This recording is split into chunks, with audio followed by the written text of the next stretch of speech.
So let's just loosen that one. Yeah, I did drain it, mostly. There's sharp stuff inside of here, so be careful what you're hammering on.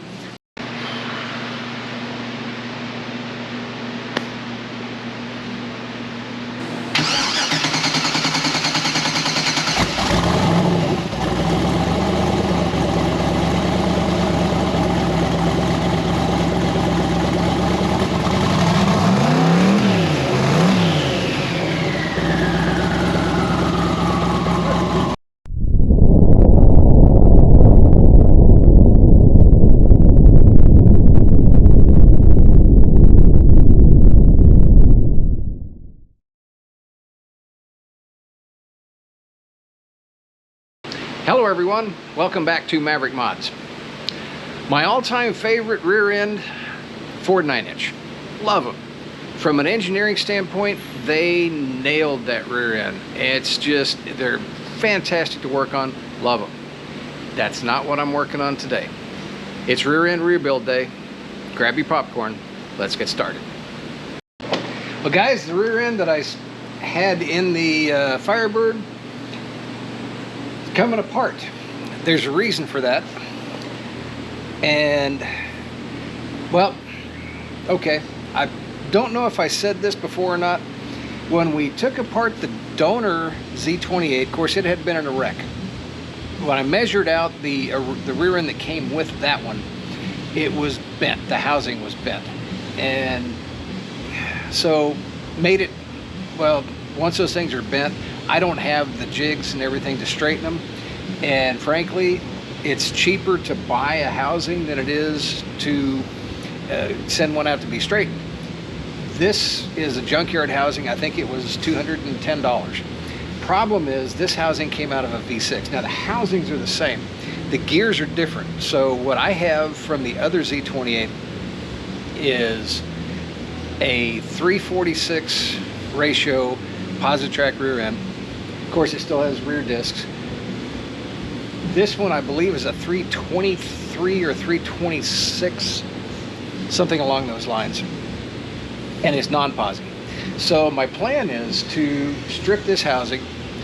Once it's gutted, then I'll clean it, paint it, and then I've got all of the, I've already disassembled the old rear end housing, and I kept the gear set, the posi unit, the axles, basically everything to go back into this housing.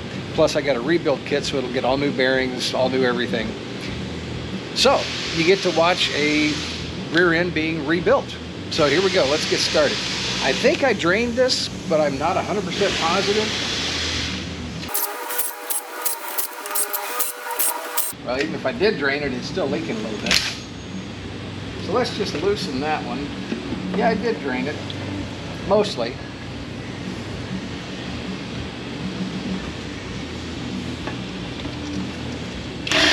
There we go.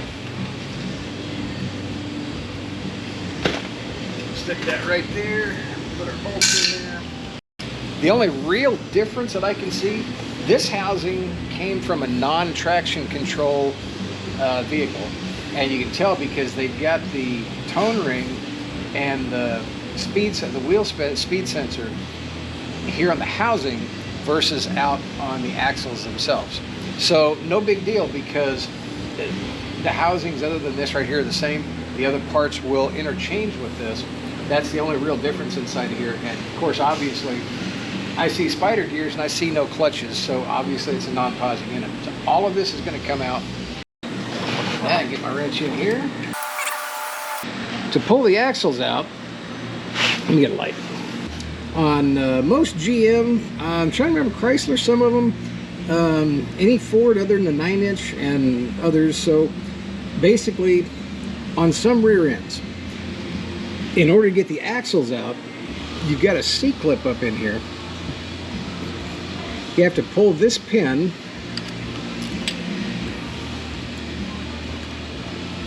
and there's a little bolt that holds it in right here.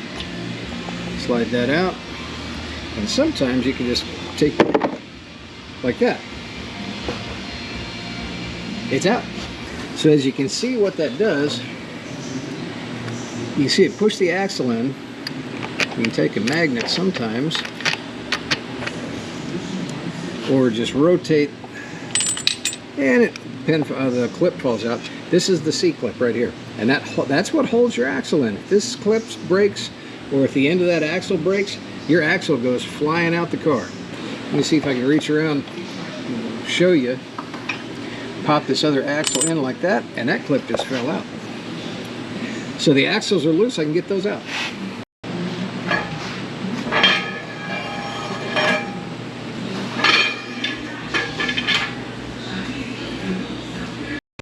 Next, I'm going to pull the e-brake and the brake backing plates. Well, the brake backing plates include the e-brake.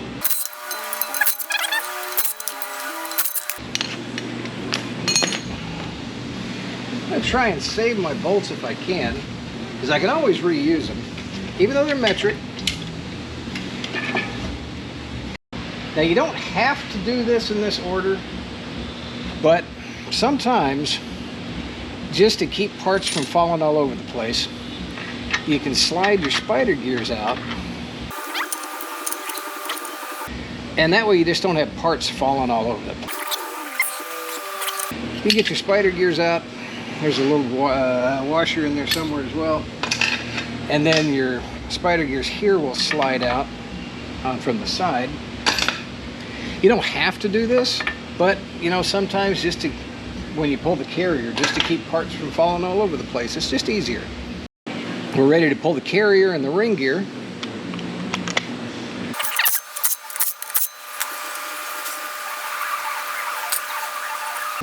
All right, so you get your bearing caps off.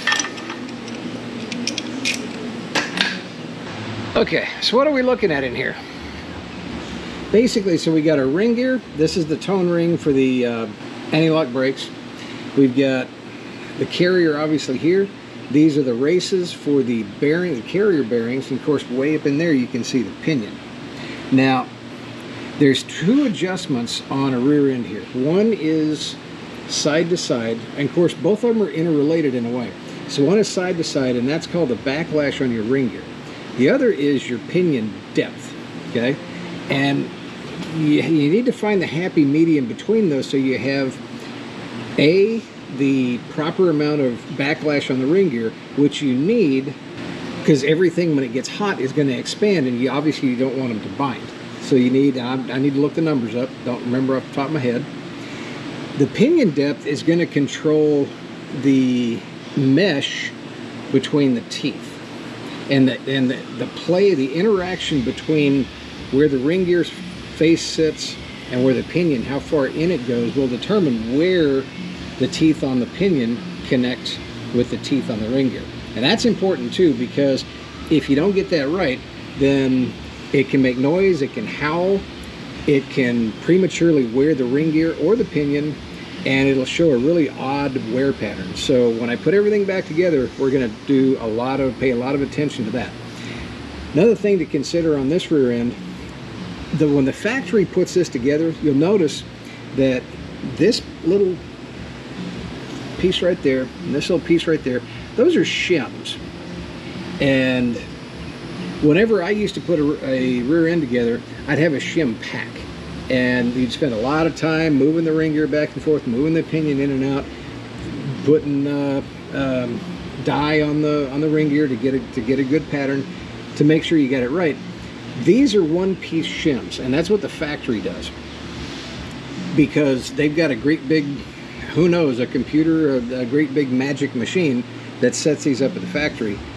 The other thing the factory does is they have a jig that clamps the housing together, and it actually bends it slightly this way, so it spreads the mounting ends, or the face, the bearing faces, or the shim faces, just enough that the ring gear with the shims can drop in. Then they release the jig, and it puts a preload on these bearings. I don't have that. So getting this out is going to require some prying, probably, and some hammering and some cursing. So let me work on that. So I've just got some big pry bars. We're going to start off with that and just see how tight this thing is.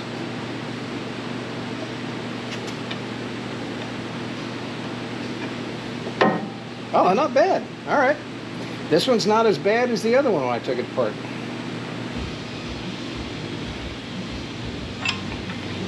Easy enough. I made a liar out of myself.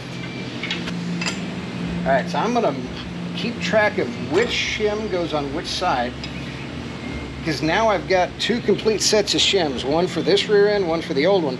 Plus I've got shims in the rebuild kit. So let's see just what it takes to get the other components back in this housing. Got to take the nut off of the pinion yoke here. Easy enough. With the nut off, I should just be able to take my air hammer. I think we had a little bit of corrosion in there. Just kind of hold it on. All right. Oh, it actually kind of looks like maybe somebody replaced a pinion seal on this at one time. You gotta take a little bit more persuasion to get the pinion past the crush sleeve. There we go. And pinion's out. I'll talk about, there's the pinion. I'll talk about this crush sleeve as I'm going back and reassembling the new parts. I'm popping all the bearings and races out of this housing and replacing all of them, including the axle bearings. So I got to get the seal out.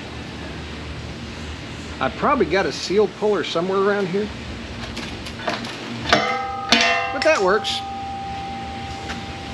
Now we got to get this bearing out, and to get the bearing out, I'm going to use a long piece of pipe because my bearing puller for my slide hammer is not big enough to fit on that bearing and race. So we're going to go in here. The bearing itself, of course, I got a lip here and a tip. There's sharp stuff inside of here, so be careful what you're hammering on. So I basically got to just kind of hold the end of the pipe against the bearing here and just start tapping it. And you got to go up, or on either side of the bearing, and you're just kind of going top and bottom, working it out a little bit at a time. And it'll walk it out. It'll come out eventually. There we go. All right, so I'm working on getting the bearings, the races, I should say, for the pinion out of the housing. I've got the rear one out. Let me work on getting the front one out. A little work with the air hammer should work. Ow. See, there's a lot of sharp crap inside of here.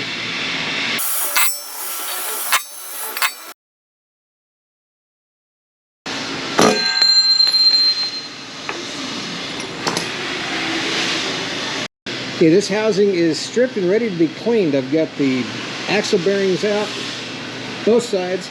Got everything inside the housing, races, pinion races out. I got to take the gasket off here. And next up, I'm going to clean and paint this housing, and then we'll be ready to reassemble it. Got the rear differential out of the paint booth. Exterior is painted. Got the interior cleaned up and ready for all the new parts to go in. Let's take a quick look on the bench at what we've got here. Got an initial clean on some of the parts. I need to do kind of a more in-depth on some of them, but just to give you an idea of the layout here. Biggest difference between the two, between the setup that I pulled out of the rear end versus the setup that's going back. This is the original that came with the donor car. This is a 342 ratio. Limited slip differential. It has a torsion limited slip differential. It's a little bit different than what you're kind of used to. I had to run and grab a light real quick so we can look inside here. The torsion rear diff does not use springs and spider gears. Well, it kind of uses spider gears, but it doesn't use clutch packs and springs. It uses a series of those. They're like worm gears inside there. Someday I'll dig up a good representation of how this works. Basically, it's still limited slip. It's just a different style of limited slip rear. This is compared to the what they call an open differential on the old rear end, where you've just got spider gears and there's basically nothing locking the two axles together, or if one axle loses traction, it's just going to keep sending power to that axle that has lost traction, whereas the limited slip will transfer power to the axle that has grip. Does that make sense? All right, anyway, enough about that kind of stuff. This is what's going back in. That's what came back out. I've got a rebuild kit here that's got new carrier bearings, new pinion bearings, new nut, a new crush sleeve. We'll talk about that when I go together with it. A shim pack. It's got ring gear bolts new, which I'm not going to use because I'm not pulling the ring gear out. Gaskets and axle bearings and seals. So that's basically what's going to go back together here. What I need to do before I can do any kind of a setup is I need to put in the races for the pinion bearings. So let me go ahead and do that first. Alright, so let me get my pinion bearing. Actually, this would be the rear pinion bearing in first. Got my bearing installation tool. Unfortunately, I don't have one specifically for this bearing, but the important thing is make sure you protect the edges. Make sure you get it centered. It will kind of self-center as it goes in.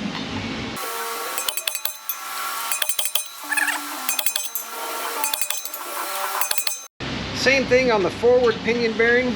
Drop it in the spot there. Get our tool. A couple of taps to get it started.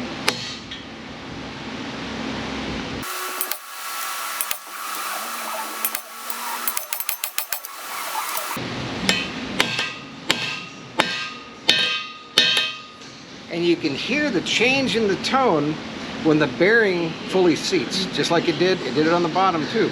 So pinion bearings are in. Swapping out pinion bearings, I've got my bearing removal tool.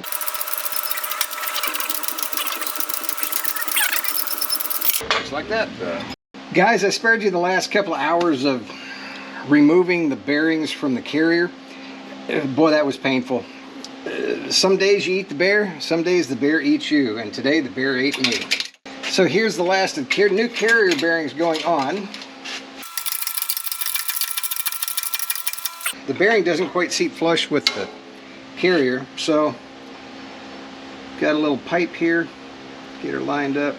That'll get me that last couple of, whatever it is, millimeters, thousandths of an inch, to get that bearing fully seated. What I've been doing is trying to set what's essentially zero preload on the carrier. So I've been playing with the shim stacks and the old factory, it's actually a single shim. And what I've got it down now to is, let me pull this out real quick. Basically, it can slide in. So basically, I can't get even a, that's a 15 10,000ths. Here's a 2,000ths, just so we can say. Okay, I'm going to pull this out and show you the shim stack so you know what I'm doing here.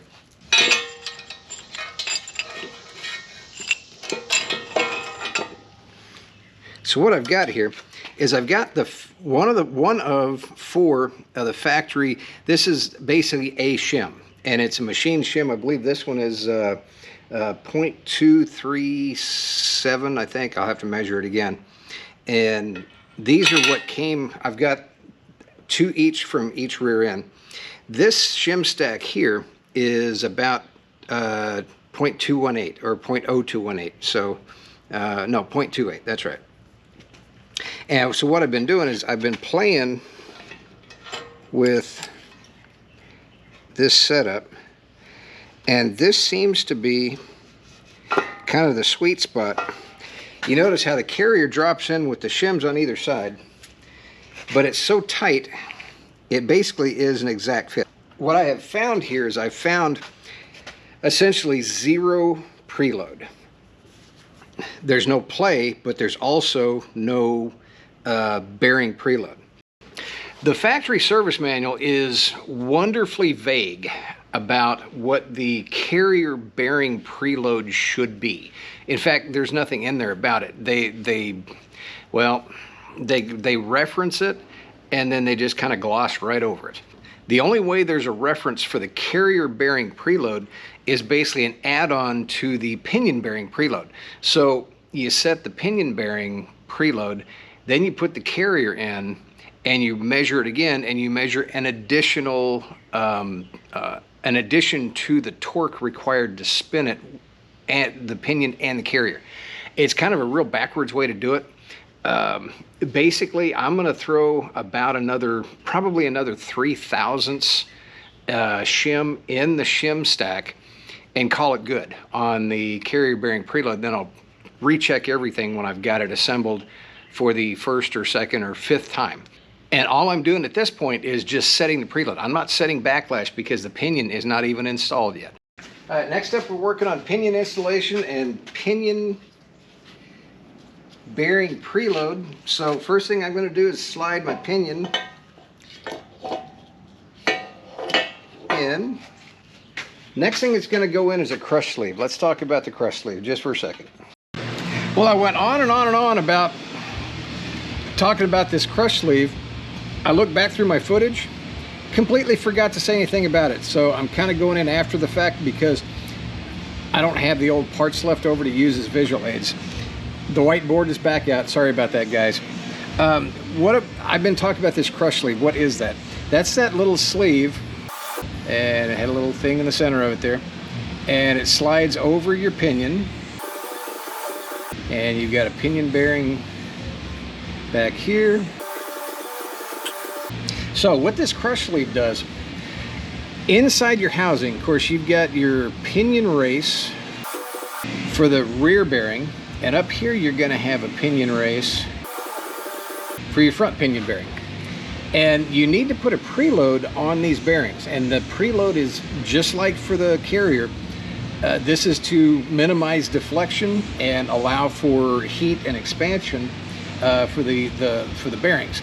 So what this crush sleeve does is it bottoms out against the rear bearing or the inner bearing, and as you tighten your nut down, it will force this bearing against basically the sleeve right here in the middle. And as you keep tightening, it will crush this sleeve right here, that little center part. It'll just crush this sleeve, and the sleeve will squeeze down, and when you reach the proper preload, then the bearings will be continually tensioned. That's all that crush sleeve is. If you didn't have that, then I would have to be removing the pinion time and time again and inserting or deleting shims and then retesting just until I got the proper preload on these bearings. I actually like shims better. I'm not really a fan of the crush sleeve. The factory uses this because it's fast, it works, but it's a one-time use only deal. So if you over tighten it, sorry, and it's not going to work anymore. You're going to have to get a new crush sleeve. So long and short, that's what the crush sleeve is for. Okay, so crush sleeve is in. Next, the front bearing, forward bearing, what we call it. Definitely want to make sure that your bearings are lubricated, because it does make a difference in how the preload sets.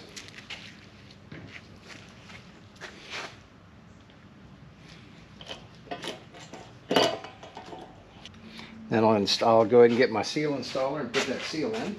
Now, I didn't think ahead because the pinion is actually in the way. I need to push the pinion back, but the bearing and the crush sleeve still have to stay there.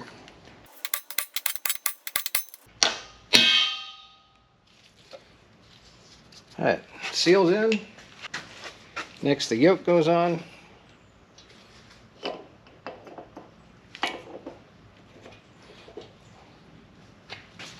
Got a dab of sealant on the washer because we need to kind of seal right where the splines meet at the end of the washer. You can actually get a little bit of a leakage by there. So next we'll get the nut on.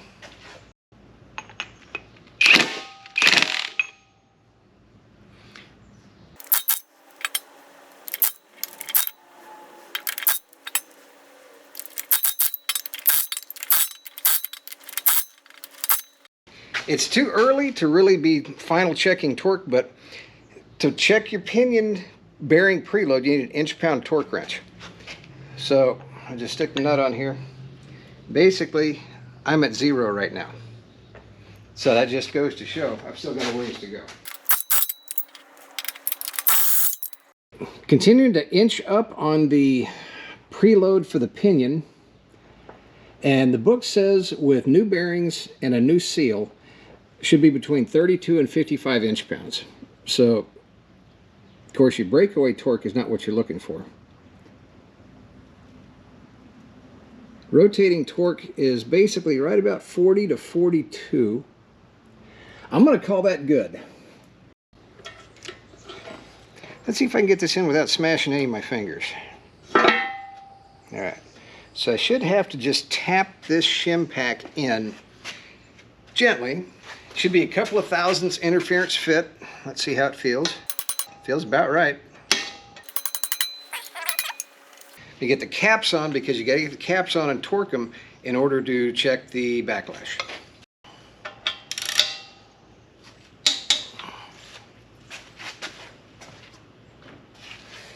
Now we can check the backlash on the ring gear. I can already tell it doesn't have any, so that's not good.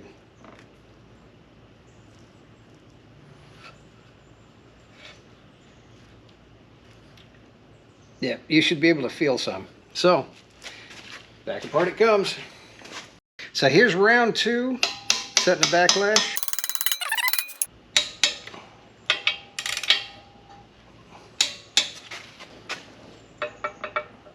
All right, now let's check the backlash. I spared you the several hours it took removing the carrier, replacing it, moving shims around. I've got it now down to my backlash is at 9 thousandths. That's kind of at the far end of factory spec. It's 5 to 9 is factory. I don't think I could move this and tighten that anymore. So I'm going to go with 9 thousandths. I have one last thing that I have to check. Got to check the wear pattern on the teeth. See kind of where we're at. So we've got some, this is just paint. It's not actually dye. I kind of prefer mechanics dye or machinist dye, but this will work in a pinch. Main thing about paint is you got to be real careful. You don't want it to dry. I'm just going to do 5 teeth here. If you use paint, you don't want the paint to dry before you can spin it around. Now, you need to hold pressure on the ring gear, and I'm not actually holding enough pressure. We'll talk about that here in a minute. Representative, disregard the paint elsewhere. I've actually done this a couple of times. Right here, this tooth, these 3 teeth right here, okay, that's kind of representative of what the contact patch looks like on the acceleration side of the ring gear. Of course, the back side, it's got a little bit here and there. The back side doesn't look bad either, but all right, let's talk about this for a second.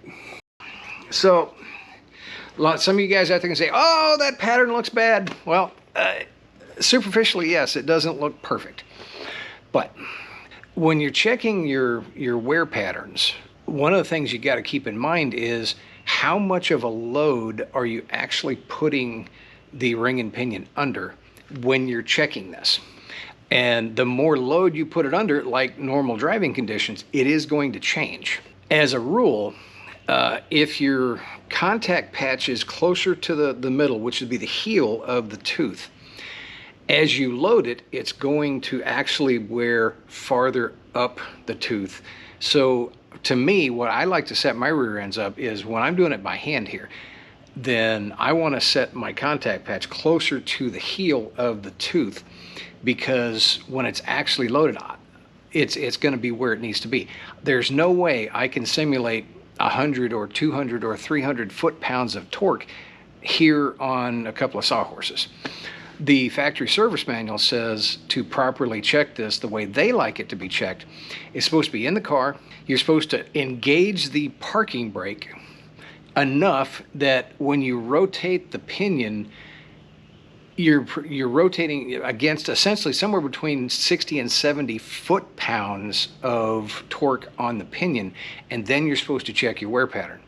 Even that doesn't, and their book even says you want that wear pattern to be closer to the heel rather than in the middle. So I'm happy with that. I think that's going to work for us.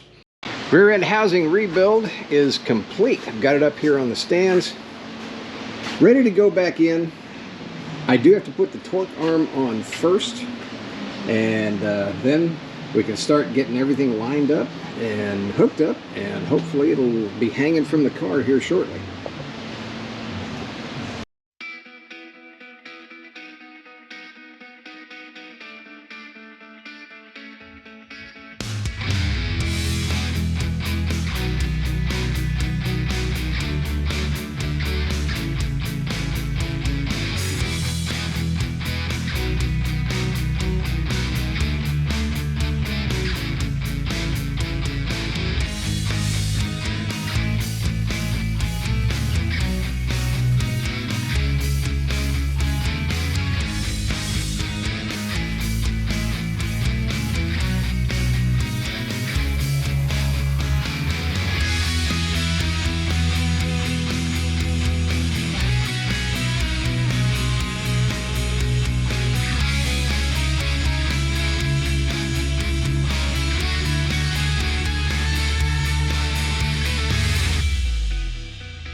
Well, if it doesn't fit, force it. Nothing wrong with a little persuasion. Everything's a little bit tight. What? Hand hard bar going in.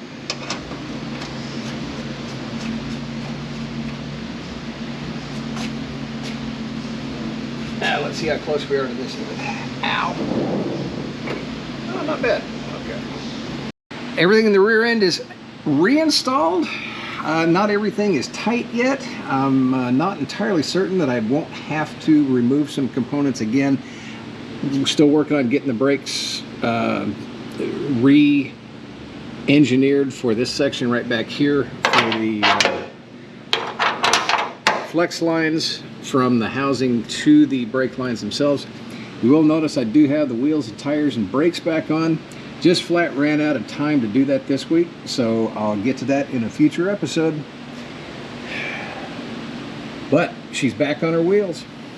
Well, that's going to do it for this week, guys. Got the rear end rebuilt. Car's back on its wheels. I wanted to get to the brakes this week, at least the video to the brakes this week, but it just flat ran out of time. This video wound up running longer than I thought it would. So I may do a little short midweek or something just to update you on the brakes. But the car is a roller again. So next week, gonna get the engine and transmission ready to drop back in the car. Certainly appreciate everybody watching. Big thanks to all you guys for tuning in every week. Let's see what I got. What else I have to say? Please like, share, subscribe, notify. Did I forget something? Oh, no, I did that. You know the drill. We'll see you guys next week. Everybody, have a great day.